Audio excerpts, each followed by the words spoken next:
네, 시작하겠습니다. 진보당 대변인 홍성규입니다. 두 가지 말씀 드리겠습니다. 첫 번째입니다. 도대체 임성근 전 해병대 1사단장은 어떤 사람입니까?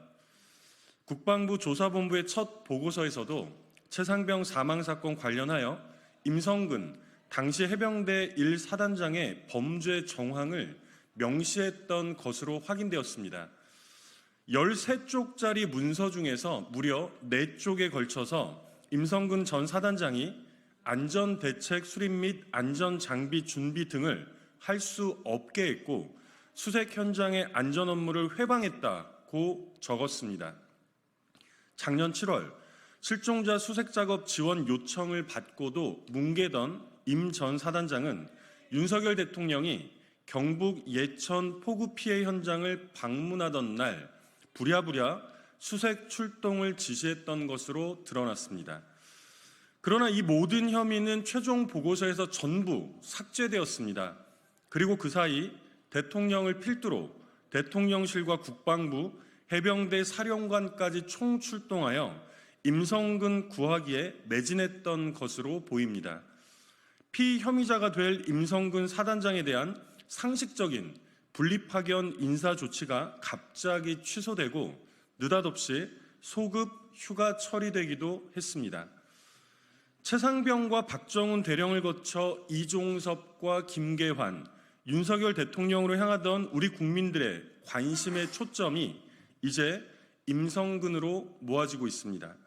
도대체 임성근이 누구길래 대통령까지 나서서 이토록 철벽 같은 방어막을 구축하는 것입니까? 과정에서 위법한 로비라도 있었던 것입니까? VIP 경로를 초래했던 임성근과 대통령을 직접 연결시킨 사람은 또 누구입니까? 국민들의 눈을 피한 비선 조직이라도 존재하고 있다는 겁니까? 이런 질문에 대한 답에 따라 윤석열 대통령의 직권 남용 여부 또한 판단될 것입니다. 지금 즉시 특검이 필요한 이유입니다.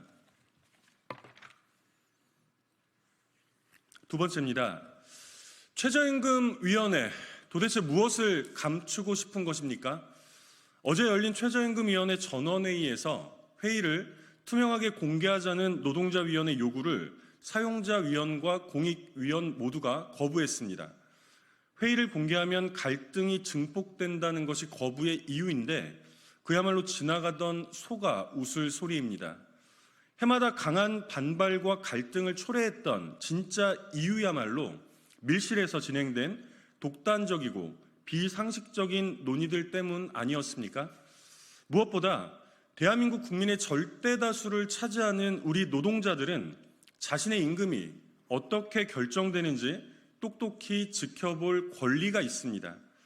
말이 최저임금이지 전체 노동자의 절반 정도가 최저임금에 직접 영향을 받고 있고 심지어 이 최저임금조차 못 받는 노동자들이 무려 13%에 이릅니다. 그러니 그 최저임금이 어떤 논의를 거쳐 어떻게 결정되는지야말로 가장 큰 관심사가 아닐 수 없습니다. 회의를 투명하게 공개하자는 노동자 위원들의 주장은 지극히 상식적이고 정당합니다.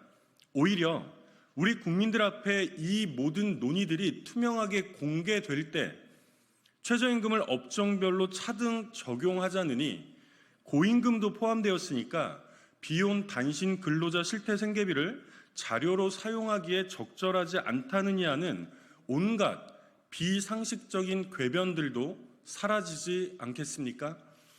내가 받는 임금이 어떻게 결정되는지를 직접 확인하는 것은 우리 국민 모두의 정당한 권리입니다.